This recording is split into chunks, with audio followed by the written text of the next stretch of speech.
Hi friends, ഇന്ന് നമ്മൾ കുറച്ച് ചെടികൾ മാറ്റി നടാനാണ് പോകുന്നത്. വയനാട് പൂപ്പൊലിക്ക് പോയ സമയത്ത് കുറച്ച് ഓൺ റൂട്ടഡ് കുഞ്ഞു റോസ തൈകൾ വാങ്ങിയിട്ടുണ്ടായിരുന്നു. ഒരു 14 എണ്ണമാണ് വാങ്ങിയത്. ചെറിയ റേറ്റിന് അവിടെ സാധനങ്ങളുണ്ട്, പക്ഷേ എന്താ പറയുക, വെറൈറ്റി ഏതാണെന്ന് മനസ്സിലാക്കാൻ പൂക്കൾ അതിൽ ഉണ്ടായിരുന്നില്ല. പ്ലാന്റുകൾ ഇഷ്ടം പോലെ ഉണ്ടെങ്കിലും അതിൽ പൂക്കൾ ഉണ്ടായിരുന്നില്ല. പരമാവധി വെറൈറ്റികൾ കിട്ടട്ടെ എന്ന് വിചാരിച്ച് ആണ് 14 എണ്ണം എടുത്തത്. ചിലതെല്ലാം 1-2 മുട്ടുകൾ, ഒരു 6 എണ്ണം മുട്ടുള്ളതും ഒരു പൂവുള്ളതുമായിരുന്നുള്ളത്. ആ പൂവാണ് ആ പിങ്ക് കളറിൽ കാണുന്നത്. അതിനായി നമ്മൾ ഇത് വെക്കാനായിട്ട് കുറച്ച് ചട്ടികൾ 14 ചട്ടികൾ എടുത്തിട്ടുണ്ട്. 8 പോട്ടും അതിൻ്റെ കുറച്ച് ചെറിയ സൈസുള്ള പോട്ടുകളുമാണ് നമ്മൾ എടുത്തിട്ടുള്ളത്. ഇതിന് ഓരോന്നിനും നമ്മൾ ഹോൾസ് ഇടണം. നല്ല ഹോൾസ് നോക്കിയിട്ട് പരമാവധി ഡ്രെയിനേജ് കിട്ടുന്ന രീതിയിൽ നമ്മൾ ഹോൾസ് ഇട്ട് വെച്ചു. അതിനുശേഷം നമ്മൾ പോട്ടി മിക്സ് വാങ്ങിയതാണ്.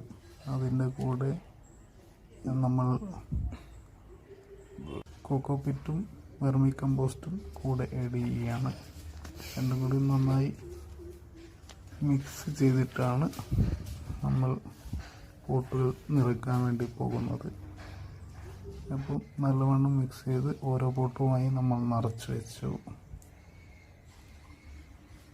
ഓവറായിട്ട് നിറച്ചിട്ടുള്ള കുറച്ച് ഭാഗം സ്പേസ് വെച്ച് പിന്നീട് വളങ്ങൾ ഇടാൻ വേണ്ടിയും നനയ്ക്കാൻ വേണ്ടിയുമാണ്.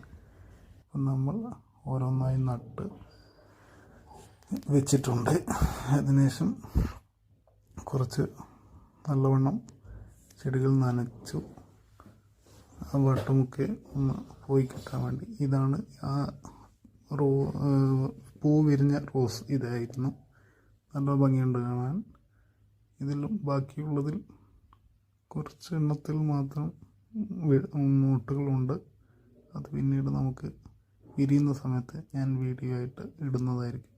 കൂടാതെ ഇതിലൊരു പച്ച കളറിലുള്ള റോസുണ്ട്. അതെനിക്ക് വലിയ ഇഷ്ടം ഒന്നുമില്ലെങ്കിലും അറിയാതെ കുടുങ്ങിപ്പോയതാണ്. പച്ച നിറത്തിലുള്ള പൂക്കൾ അത് ഒരു വെറൈറ്റി ആണെങ്കിലും എനിക്ക് അത്ര ഇഷ്ടം അല്ലാത്ത കാര്യമാണ്. പച്ച ഇലകളും മാത്രമേ ഭംഗിയുണ്ടാവൂ. ഇതാണ് ആ പച്ച മുട്ട്, കാണുന്നില്ലേ?